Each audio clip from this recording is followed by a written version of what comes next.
আরেকটি ভিডিও ফাঁস করছি, যে ভিডিওতে সরাসরি নিজে বলছেন যে ব্যক্তি 80 কোটি টাকা দেবে বলেছিল সে 100 কোটি টাকা দেবে মসজিদ বানানোর জন্য, বাবরি মসজিদের জন্য, আর আমার পার্টি তৈরি করার জন্য 300 কোটি টাকা দেবে। আচ্ছা, এই টাকার হিসাবটা কি হনুমান কবির দিতে পারবেন? না, পারবেন না। তার কারণ এই পুরো টাকাটাই হচ্ছে বিজেপির। যে ভিডিও এই মুহূর্তে সোশ্যাল মিডিয়া ভাইরাল হয়েছে, টিএমসির তরফ থেকে প্রেস কনফারেন্স করে দেখানো হচ্ছে, সেটাকে ফেক বলার চেষ্টা করছেন হনুমান কবির। কিন্তু না, সেটা ফেক নয়। আমরা যারা এআই বুঝি, আমরা এআই দিয়ে সেটা টেস্ট করলে বোঝা যায় যেটা এআই ভিডিও নয়। আপনারা যে কেউ চেক করতে পারেন। কিন্তু এবারে যে ভিডিওটা আপনাদের দেখাবো একদম অরিজিনাল ভিডিও, এবং সেখানে যারা যারা উপস্থিত আছেন সেই লোকগুলোকেও আপনারা চেনেন। আড্ডার ছলে চা খেতে খেতে এমন কিছু তথ্য, বেফাস তথ্য তিনি বলে ফেলেছেন, এই ভিডিওকে তিনি কি করে অস্বীকার করবেন? দেখুন ভিডিওটি, পুরোটা শুনবেন এবং ব্যাপক শেয়ার করবেন। আর মুখোশ খুলে দিন এই সমস্ত ভোলা ভালা মুসলিম মানুষদের ইমোশন নিয়ে, অন্ধবিশ্বাস, অন্ধ আবেগকে কাজে লাগিয়ে রাজনৈতিক ফায়দা লোটার চেষ্টা। বলা যায় যে বিজেপির কাছে মুসলিমদের এক প্রকার এই 1000 কোটি টাকার বিনিময়ে, যেটা আগে 400 কোটি ছিল সেটা বেড়ে 1000 কোটি টাকা হয়ে গেছে, সেই টাকার বিনিময়ে পশ্চিম বাংলাকে বিজেপির হাতে তুলে দেওয়ার ষড়যন্ত্র করেছে এই হনুমান কবির। এরকম ধরনের মসিয়া থেকে দূরে থাকবেন। এরা সংখ্যালঘুদের বা মুসলিমদের সুরসুরি দিয়ে, ধর্মের সুরসুরি দিয়ে, নির্যাতনের সুরসুরি দিয়ে শুধুমাত্র হিন্দু মুসলিম ডিভাইড করছে না, বরং উল্টে বিজেপির পশ্চিম বাংলায় ক্ষমতা দখলের রাস্তাটা সুগম করছে।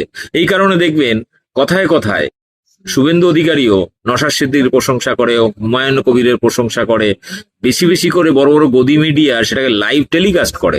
আপনারা দেখেছেন বাবরি মসজিদ উদ্বোধনের দিন রিপাবলিক টিভি, বাংলা হান্টের মতো বিজেপির চ্যানেল সারাক্ষণ 24 ঘন্টা লাইভ টেলিকাস্ট করেছিল। কেন?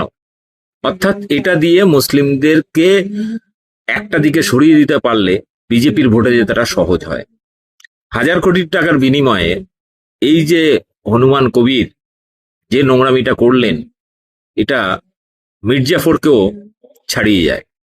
দেখুন এই ভিডিওটাকে অস্বীকার কি করে করবেন? দেখুন ভিডিওটি ব্যাপক।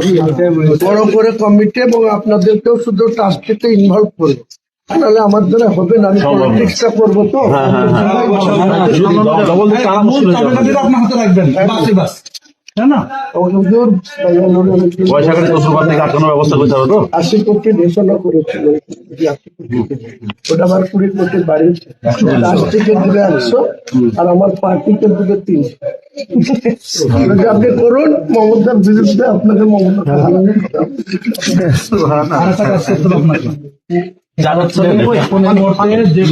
ডোনেশনটা আসছে, ওটা ব্যাংকের বা আপনার হাতে ছাড়া বিভিন্ন কোনো জায়গায়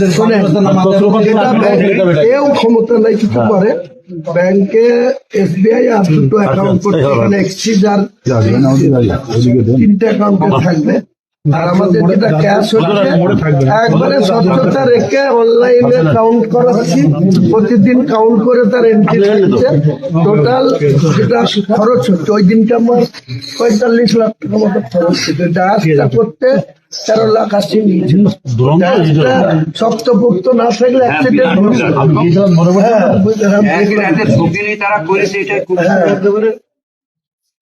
ওটা আপনার জিএসটি ধরে 13 লাখ। আপনি ফার্স্ট ইয়ার আসতে রয়েছে, যেটা আপনাদের কথা সরানো গোসলটা পড়েছে, ওটা আমাদের ছাপ্পা, আর ওই দুটোই টপ গিয়েছে একবারে পুরো প্রোগ্রামে।